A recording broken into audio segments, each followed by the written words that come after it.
very wrong with this place. Something terribly wrong.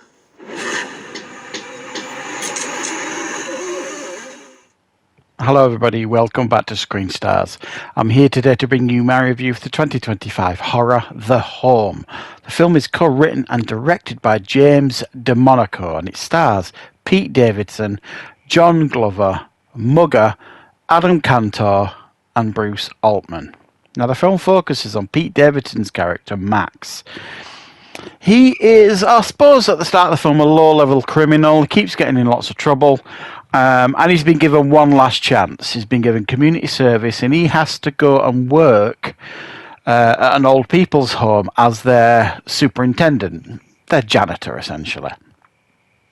He gets there, does what what any superintendent would do, hand out towels, clean rooms, empty bins, all this kind of stuff. But the more he is there, the stranger the place seems to be. There is a fourth floor full of people that supposedly need specialist care. There is weird stuff going on during the nights, lots of screaming that he can hear. He starts digging a little bit deeper and he finds basically some really, really horrific truths about this home that puts him at direct risk as well as others. Right, what are my thoughts on The Home? Well, this kind of has gone under a lot of radars, I feel. I think I remember seeing a trailer for this one quite a while ago. And thinking that looks quite interesting, quite intriguing. I'd probably give that a watch at some point. And after checking it out now, I think this is a perfectly watchable and serviceable horror film that, while is very flawed in a lot of ways, it's also quite nicely put together and, has some interesting ideas in here, I suppose. Now, Pete Davidson. Now, I've seen him recently in that Eddie Murphy film that I reviewed, the Prime one that came out. That name's just escaped me. I quite enjoyed that film. And I think I remember saying in that film that I don't really watch a lot of stuff with Pete Davidson in. I know he's primarily known for comedy. He does Saturday Night Live, I believe, which obviously we don't get in the UK. And he, is the leading man in this film. So it's a step away from comedy. There is no comedy here in this film. So I actually think he does okay here, playing this character of Max, who is very vulnerable in a lot of ways. But also very capable as well, and actually quite a caring character. He discovers when he gets his home, he kind of connects with a couple of the residents in there, one in particular, who essentially ends up warning him, which is kind of the end of that character. But I think he does okay here.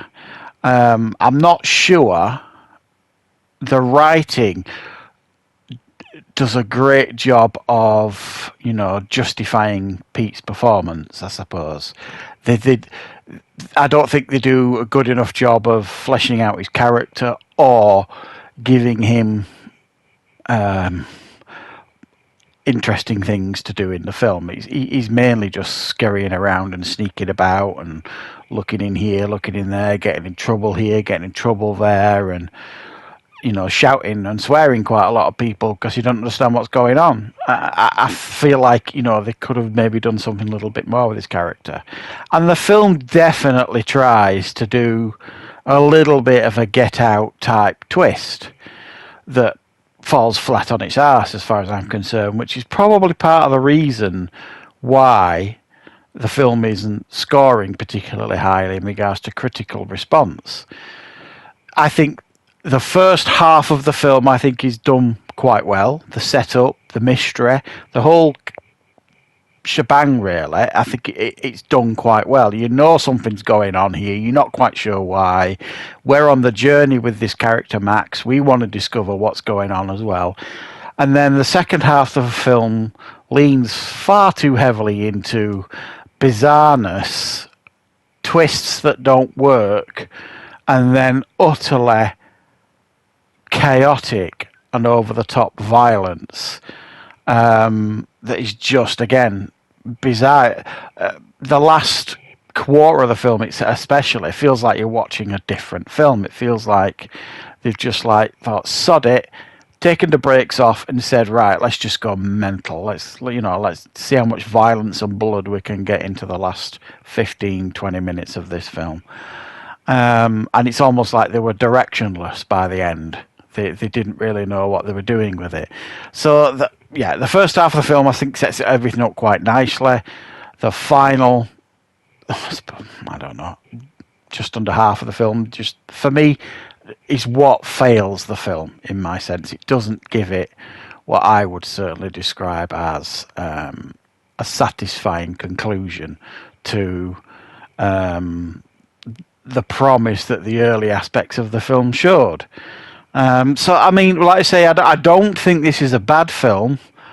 I do think there is a lot here to watch and enjoy, and even with the silliness of the second half of the film, it still, to some degree, is watchable and fun. It just doesn't seem in keeping with what we were given in the first half of the film. They do feel like different films for sure. But yeah, I mean, this isn't getting reviewed particularly well. I do understand that, but at the same time, it's a film that I think horror fans out there will probably, there'll be quite a lot of aspects of it that they will enjoy. The very violent end to the film, abruptly violent end to the film, really, is quite shocking, will probably satisfy some people. For me, it just went a little bit way over the top. It was a bit like The Substance. As good as that film was, it just went a bit mental by the end, and you're just kind of like, what am I watching now? And it's a little bit like that at the end of this. It's just kind of, they just went way over the top as far as I'm concerned. But yeah, it is still a fun film. It's still very, very watchable in a lot of aspects. I did actually quite enjoy Pete Davidson's performance, as well as a lot of others. There are quite a lot of veteran actors here. John Glover is exceptional as always. So yeah, it's a bit of a curious one, this one. But if you get a chance to see it when it comes on Netflix or Amazon or something like that, give it a watch. I don't think you'll be massively disappointed with it. So thanks for joining me for this review. I hope you enjoyed it. I will, of course, be back with plenty more content on the channel very, very soon.